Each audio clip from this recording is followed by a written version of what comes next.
Bismillahirrahmanirrahim. Assalamualaikum warahmatullahi wabarakatuh. Apa kabar nih semuanya? Mudah-mudahan baik-baik aja ya. Di sini saya akan menjelaskan biografi tentang salah satu prajurit yang hebat nih. Dia bernama Muhammad Al-Fatih. Nah, siapa sih Muhammad Al-Fatih ini? Dia adalah salah satu ibaratnya ya, orang yang sudah dijanjikan akan menaklukkan Konstantinopel. Gitu. Nah, jadi tanpa basa-basi aja, nih saya akan menjelaskan beberapa biografinya, oke? Simak ya. Nah, beliau bernama asli Mehmet bin Murad, lahir pada tanggal 30 Maret 1432 di Edirne, yakni ibu kota Turki Utsmaniyah. Ayahnya bernama Sultan Murad II yang diketahui merupakan Sultan Turki Utsmaniyah, sedangkan ibunya bernama Huma Santun yang merupakan istri keempat dari Sultan Murad II. Sultan Mehmet dikenal dunia dengan nama Muhammad Al-Fatih yang berarti penakluk.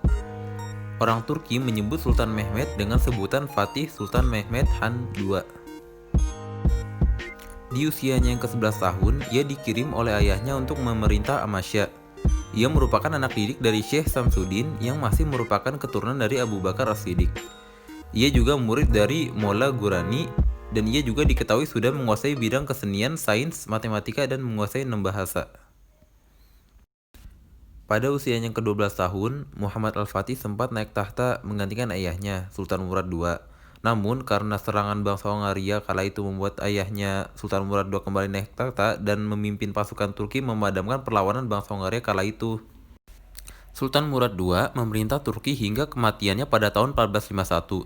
Setelah kematian Sultan Murad II, Muhammad Al-Fatih kembali naik tahta menggantikan ayahnya yang sudah meninggal dan naik tahta pada usia 21 tahun. Sejak dahulu, para khalifah dan pemimpin Islam pun selalu berusaha menaklukkan Konstantinopel. Usaha pertama dilancarkan tahun 44 Hijriah di zaman Muawiyah bin Abu Sufyan radhiyallahu an. Akan tetapi, usaha itu gagal. Upaya yang sama juga dilakukan pada zaman Khilafah Umayyah. Di zaman pemerintahan Abbasiyah, beberapa usaha diteruskan tetapi masih menemui kegagalan, termasuk di zaman Khalifah Harun al-Rashid di tahun 190 Hijriah. Awal kurun ke-8 Hijriah, Daulah Utsmaniyah mengadakan kesepakatan bersama Seljuk. Kerjasama ini memberi nafas baru kepada usaha umat Islam untuk menguasai Konstantinopel. Usaha pertama dibuat di zaman Sultan Yildirim Bayazid saat dia mengepung bandar di tahun 796 Hijriah atau 1393 Masehi. Peluang yang ada telah digunakan oleh Sultan Bayazid untuk memaksa Kaisar Bizantium menyerahkan Konstantinopel secara aman kepada umat Islam. Akan tetapi, usahanya menemui kegagalan karena datangnya bantuan dari Eropa dan serbuan bangsa Mongol di bawah pimpinan Timur Lenk. Kemudian, ayah Muhammad Al-Fatih juga beberapa kali melakukan pengepungan Konstantinopel, namun berkali-kali mengalami kegagalan.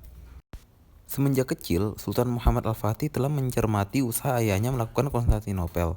Bahkan beliau mengkaji usaha-usaha yang pernah dibuat sepanjang sejarah Islam kala itu, sehingga menimbulkan keinginan yang kuat baginya meneruskan cita-cita umat Islam. Ketika beliau naik tahta, pada tahun 855 Hijriah atau 1451 Masehi, dia telah mulai berpikir dan menyusun strategi untuk melawan kota bandar tadi. Ketika naik tahta, Sultan Muhammad Al-Fatih segera menemui Syekh Semseddin untuk menyiapkan bala tentara untuk menaklukkan Konstantinopel. Persiapan pun dilakukan. Sultan berhasil menghimpun sebanyak 250.000 tentara. Kemudian, para mujahid lantas diberikan latihan intensif dan selalu diingatkan akan pesan dari Nabi Muhammad SAW terkait pentingnya Konstantinopel bagi kejayaan Islam. Setelah proses persiapan yang teliti, akhirnya pasukan Muhammad Al-Fatih tiba di kota Konstantinopel pada hari Kamis 26 Rabiul Awal tahun 857 Hijriah atau 6 April 1453 Masehi. Di hadapan tentaranya, Sultan Mehmet II atau Muhammad Al-Fatih berkhutbah, mengingat tentang kelebihan jihad, kepentingan memuliakan niat, dan harapan kemenangan di hadapan Tuhannya. Beliau juga membacakan ayat-ayat Al-Quran mengenainya serta hadis Nabi SAW tentang pembukaan kota Konstantinopel.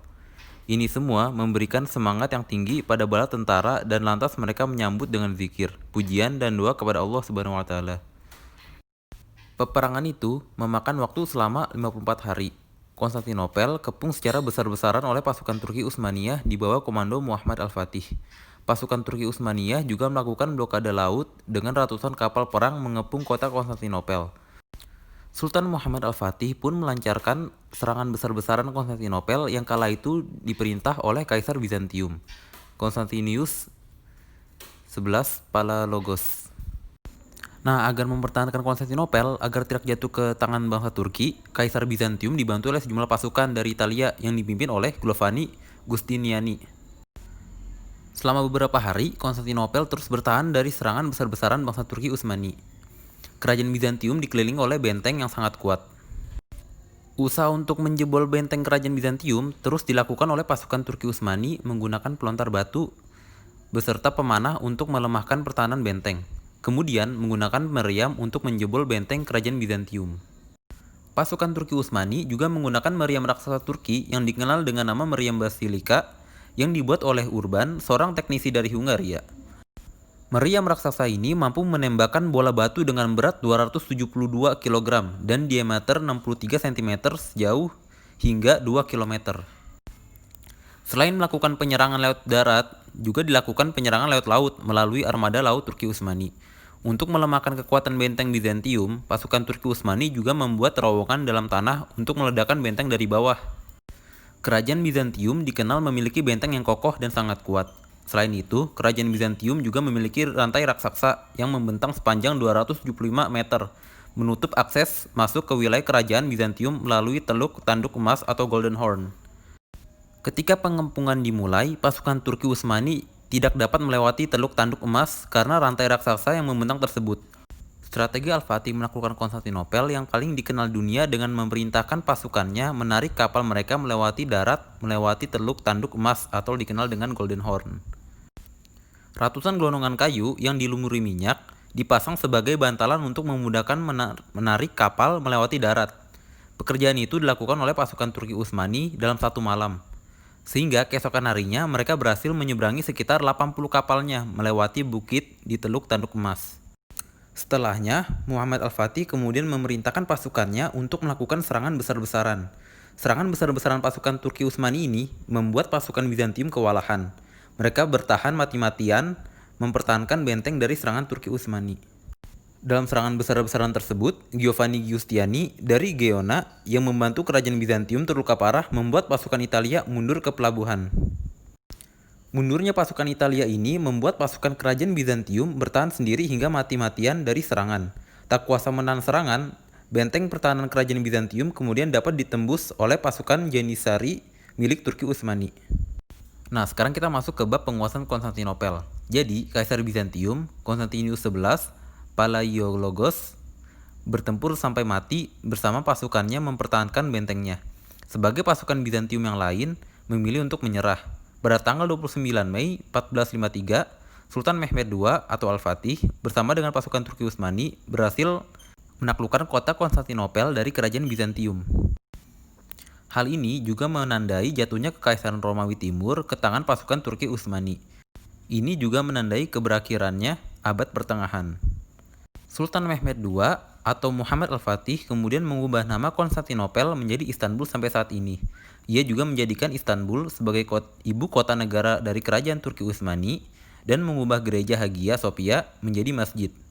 Setelah penaklukan ini, Sultan Mehmed II kemudian digelar sebagai Fatih, Sultan Mehmed Han II atau Muhammad Al-Fatih yang berarti Muhammad Sang Penakluk.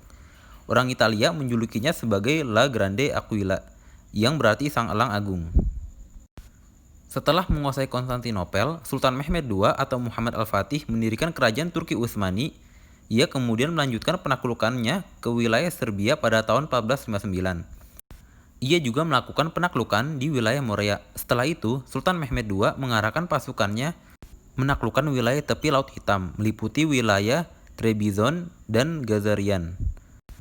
Dalam kepemimpinannya, sebagai Sultan Kekaisaran Turki Utsmani, Muhammad Al-Fatih dikenal karena kebijakannya yang membebaskan rakyatnya dalam menjalankan ibadah keagamaan sesuai keyakinannya masing-masing dan menjamin keamanannya.